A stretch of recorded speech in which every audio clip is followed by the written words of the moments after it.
임용 답안 작성, 고민, 해결. 합격으로 가는 답안 작성법. 지금부터 시작합니다. 안녕하세요, 선생님들. 시험이 정말 얼마 남지 않았네요. 선생님들이 수험생으로 고생할 날이 얼마 남지 않았다는 뜻이겠죠? 그동안 열심히 공부한 걸 시험장에서 다 녹여내서 1점이라도 챙길 수 있도록 답안 작성법에 대해서 안내하겠습니다. 시험이 시작되기 전 감독관이 답안지를 먼저 배부합니다. 그럼 받은 답안지의 쪽번호를 먼저 확인 후 시간을 아끼기 위해 답안지를 받은 즉시 성명과 수험번호를 검은색 펜으로 마킹해주세요. 시험과 관련된 응시자 유의사항입니다. 14가지 중 미리 알면 좋은 6가지. 저와 함께 먼저 보고 가실게요. 먼저 수험번호 마킹과 답안 작성은 검은색 펜으로만 가능합니다. 지워지지 않고 번지지 않는 검은색 펜을 여유롭게 2개에서 3개 정도 넉넉하게 준비해 주세요. 수험번호는 더 이상 컴퓨터 사인펜이 필요하지 않습니다. 검은색 펜인 거 잊지 마세요. 두 번째, 작성할 답안 내용은 많은데 칸이 좁아서 답답하셨다고요? 답안은 가로와 세로로 줄을 추가할 수 있으니 쓸 내용이 많은데 칸이 좁다고 걱정하지 마시고 쓸 내용은 줄을 추가하셔서 충분히 쓰셔도 됩니다. 세 번째, 답안을 작성하다가 틀리셨다고요? 답안을 수정할 때는 반드시 2줄을 긋고 수정할 내용을 작성해 주세요. 수정 테이프는 수험번호의 오류 시 수정이 가능합니다. 답안 수정은 2줄로 잊지 마세요. 네 번째, 내가 쓴 답이 이게 키워드예요. 이게 답이에요. 라고 강조하고 싶으시다고요? 하지만 참으세요. 일반 글쓰기 교정 보호 외에 답안 강조 표시는 일절 금지입니다. 다섯 번째, 문항에서 요구하는 내용에 가지수가 제한되어 있는 경우 요구하는 가지수만큼만 답안으로 써주세요. 첫 번째로 적은 답부터 문항에서 요구하는 개수까지만 채점이 되고 그 이유는 채점에 전혀 반영되지 않기 때문입니다. 자, 이제 응시자 유의사항 마지막입니다. 10번을 꼼꼼히 보시고 다 풀고도 감점당하지 않도록 주의해 주세요. 답안 작성 준비물 안내입니다.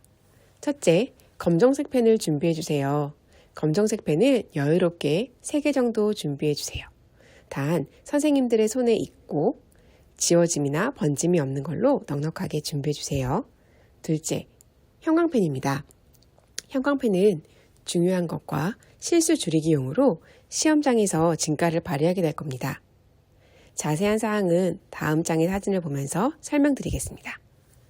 셋째, 수정 테이프입니다. 수정 테이프는 수험번호를 틀렸을 경우에 수정할 용으로 필요하기 때문에 준비해 주세요. 자, 그럼 이제 임용문제 유형에 대해서 알려드릴게요.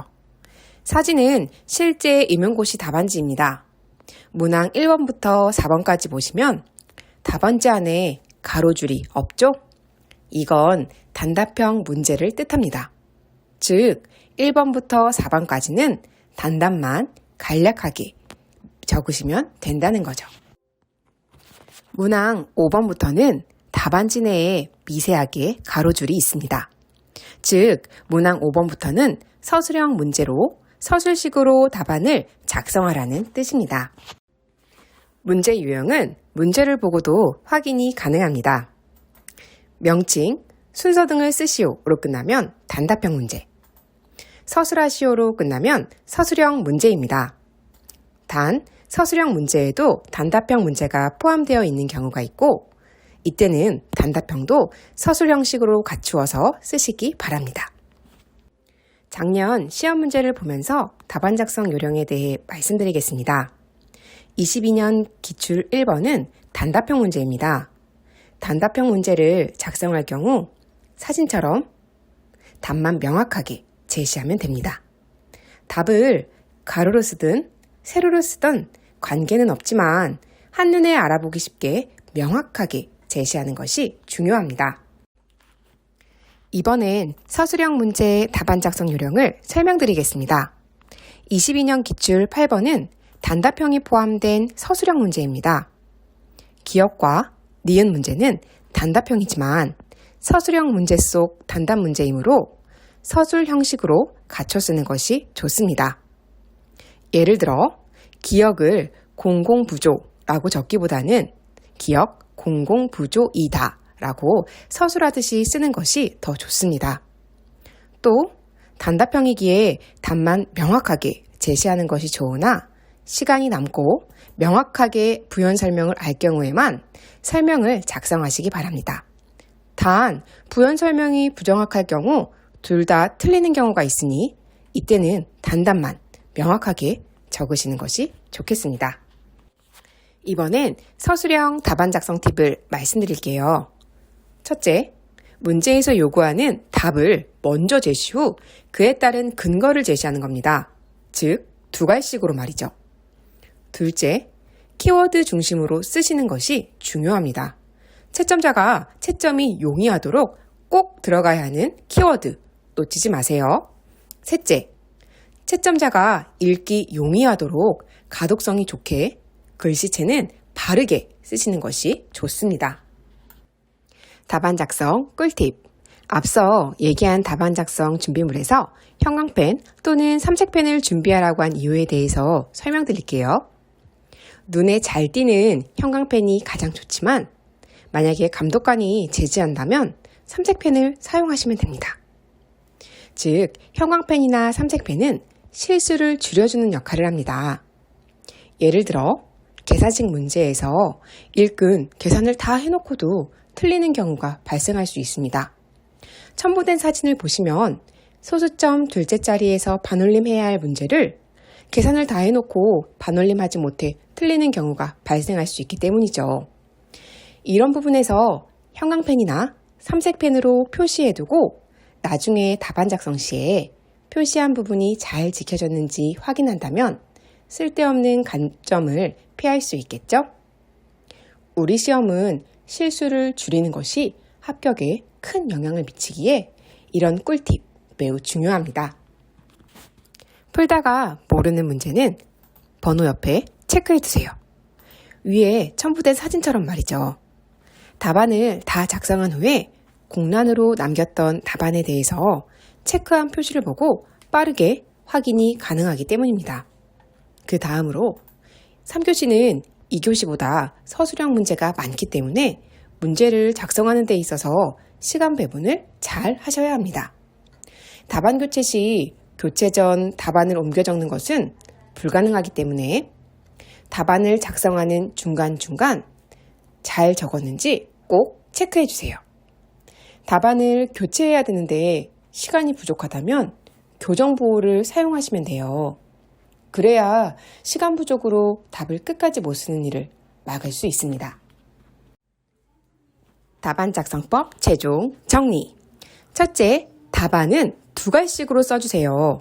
그래야 채점자가 채점이 용이하기 때문입니다. 둘째, 단답은 단답만 간단 명료하게 써주세요. 셋째, 서술형 단답 문제는 서술 형식을 갖추셔야 돼요. 넷째, 서술형은 가독성이 좋게 아는 문제는 부연 설명을 다 써주세요. 단 부연 설명 또한 정확하셔야 합니다. 다섯째, 글씨는 최대한 바르고 곧게 써주세요. 여섯째, 갑자기 헷갈리는 문제가 있을 수 있죠? 이럴 땐 먼저 떠오르는 것이 답일 확률이 높습니다. 일곱 번째, 실수 줄이기용으로 형광펜이나 삼색펜을 사용해 주세요. 그러면 실수를 줄여서 합격에 한 걸음 더 다가갈 수 있습니다. 여덟 번째, 답을 작성할 때 문항번호와 답안번호를 꼭 확인해서 작성해 주세요. 문항번호에 맞게 답안을 작성하셔야 되기 때문입니다. 임용시험은 선생님들도 아시겠지만 상대평가입니다. 아는 건 다 쓰고 나오자 라는 각오로 임하시고 모르는 건 남들도 다 모른다고 생각하세요. 아는 문제만 절대 틀리거나 실수하지 않아도 합격에 한 걸음 더 다가갈 수 있기 때문입니다. 영상이 도움이 되었을까요? 답안지 작성법을 잘 익히셔서 실수 없이 1점이라도 더 획득하시길 바라겠습니다. 그럼 최종 합격은 선생님의 것입니다. 내용이 좋으셨다면 좋아요, 댓글, 구독은 사랑입니다.